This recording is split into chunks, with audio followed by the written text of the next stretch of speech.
Hi everyone and welcome. This is the Apostate Prophet. As a Turkish Muslim who was born in Germany, I really tried to like Turkey. I ended up hating it much more than on the day I arrived, and leaving Islam only made that feeling stronger. I could have stayed in Turkey and demanded to change the country according to my Western values and views. But what I did instead was to leave the country and to move to America, where I feel at home again, reunited with values that I actually like. Many people don't do this. They stay in a country that they don't like and live with values that they firmly reject, and I will never be able to understand that. My parents moved to Germany as part of a concept the German state called Gastarbeiterprogramm, guest worker program. The idea was to host workers from different countries for a short time, because there was a labor shortage in Germany. It was thought that these foreign workers would work in Germany for a couple years, help build German industries that were already booming, and then go to their home countries and help those countries grow as well, with the money and experience they obtained in the industrially superior Germany. It was a win-win, or so they thought. They were wrong. Germany initially didn't want to make a guest worker agreement with Turkey, but ended up agreeing under pressure of the United States, which considered Turkey a potential ally in the Cold War era. Morocco and Tunisia followed. Turks quickly became a majority among these guest workers, because Germany was so promising to the politically and financially struggling Turks. More and more workers from Turkey didn't return after the terms were over, because Germany was just such a better place to live than Turkey. On top of that, many of those guests from Turkey, Morocco and Tunisia became jobless after a while, but still stayed. Germany offered the people money to return to their countries, but most of them rejected it and stayed. The people of Germany were not happy, parties and the government were not happy, and these guest workers brought their families to Germany as well. The whole idea was a major failure. It turned Germany from a non-immigration country to an immigration-receiving country. Germany now had to think about how to integrate these people, together with all the refugees and others that came and always stayed. This made Germany a multicultural country, where ethnic Germans are now 80% of the population and Islam is 6% and growing. Which of course comes together with Islamic organizations like the DITIB, the Turkish Islamic Union for Religious Affairs. An organization that supports Muslims in Germany and has repeatedly participated in scandalous activities and Christophobic, anti-Semitic and anti-Western hate speech. Wow, this is the first time I see a website use the word Christophobic. Hooray! This organization is known to lead numerous mosques in Germany and teach the Turkish and Muslim identity to children. When I was at school, a typical teacher from this organization, assigned to Muslim students, was the first person in the teacher authority to teach me that we were morally superior, that we needed to stay loyal to our identity, and that Christians were immoral people, just like the normal German population that drinks alcohol and eats pork, goes around having immoral sexual relationships, and lives in vain. Funny, I never got a proper answer on why we are living in Germany, if this is how Germans are, if this is what we think of them, and if we are better. Well, we are here now and maybe, things will change in the future. Maybe we all go back. Maybe Islam will rise. When I was a child, I saw many Islamic religious organizations that gathered Muslims in high numbers and proclaimed the importance of keeping and upholding the Muslim identity and Islamic traditions among the community. Parents that value such things consequently teach their children the same thing. To keep their identity, to not be assimilated, not to be corrupted by immoral Germans, Christians, atheists. Ew. Let's not even say the name of that other group that is gladly a tiny minority now. Things develop this way or in similar ways in other European countries, especially in Western ones. And the problem with this is not that they have a different religion from the local religion. This is not about bigotry, xenophobia, or whatever nonsense someone will raise. The problem is that the religion in question here is a religion that is entirely incompatible with Western values and achievements, incompatible with the local culture. They protest Western schools that don't conform with their Islamic values, complain about pork at the local restaurant or store, Ask for halal stickers and certifications, something I want to talk about soon. Demand the acceptance of loud mosques. Complain about moral issues that completely conform with the local culture. Complain about what people can and can't joke about, what should and should not be shown on TV. Demand regulations on local traditions, like Christmas, and so on.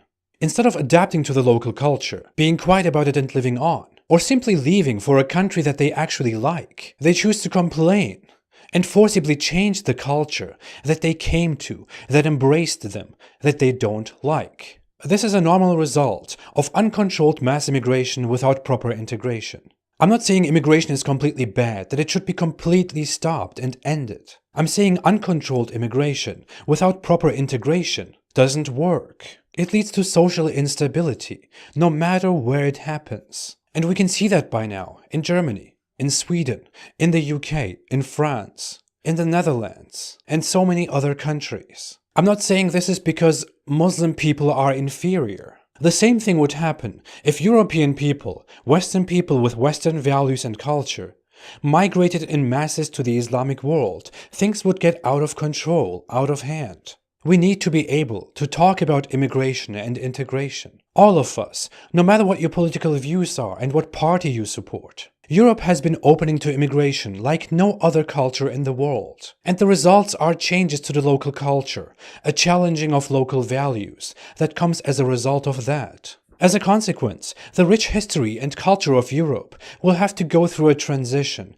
that many people probably don't want. Because people want to protect the values they have that made them so great. This is nothing unique to Europe. Europe is actually very lenient when it comes to traditions and culture, very tolerant. If you criticize the national traditions and values in Turkey, you will be called a traitor by the vast majority of the population and can even face legal problems. And the vast majority of the population will want to preserve the Turkish identity. If you go deeper into the Middle East and North Africa, you better shut up about criticism directed at your culture. Immigration from other cultures, and especially non-Islamic ones, no one wants that. So why is Europe so different, so open? Why do we call each other racists in Europe if someone simply wants to protect the future of the country that has been just great so far?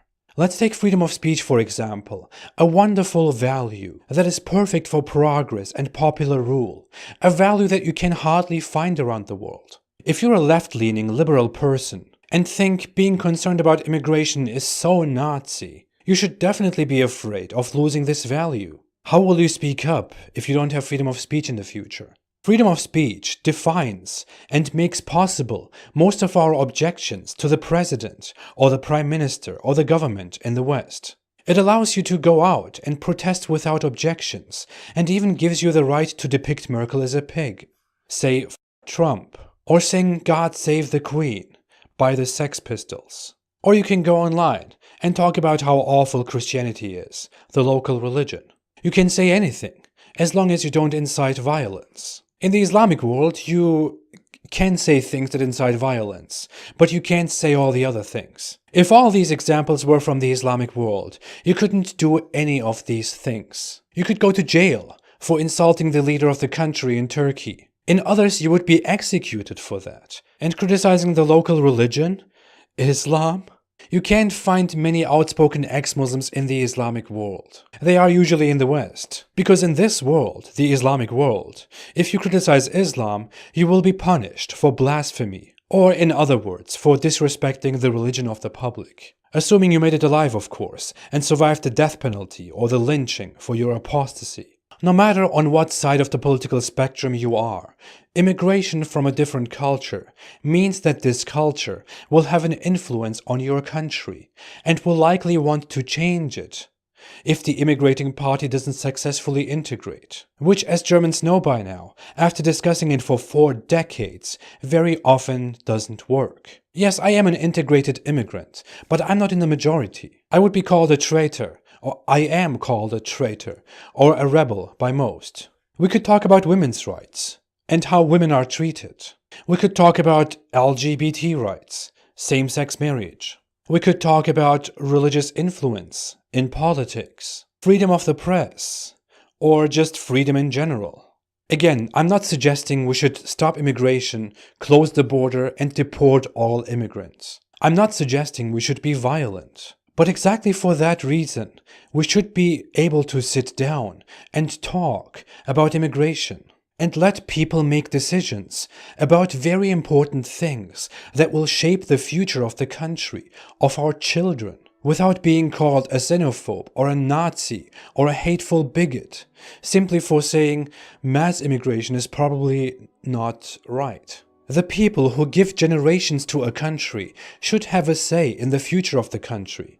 The people who build should have a say. They should naturally be able to decide and to be concerned about how safe and secure the future of their country is, their home, without being called names and labels. We should not leave the discourse to childish name-calling, followed by social and legal censorship, followed by a mass silencing of opinions, followed by mass violence in the streets, by mentally unstable and disturbed people who think that that is somehow the solution, because we can't talk. We need to talk. We need to be able to talk. Thanks for watching. Don't forget to spread this video if you like it, and to subscribe. Most of my videos are not monetized. If you want to support me and my cause and this channel, you can support me on Patreon. Thank you all so much for your contributions. Please, let's stop violence, and let's stop chaos and name-calling. But most importantly, stay away from Islam.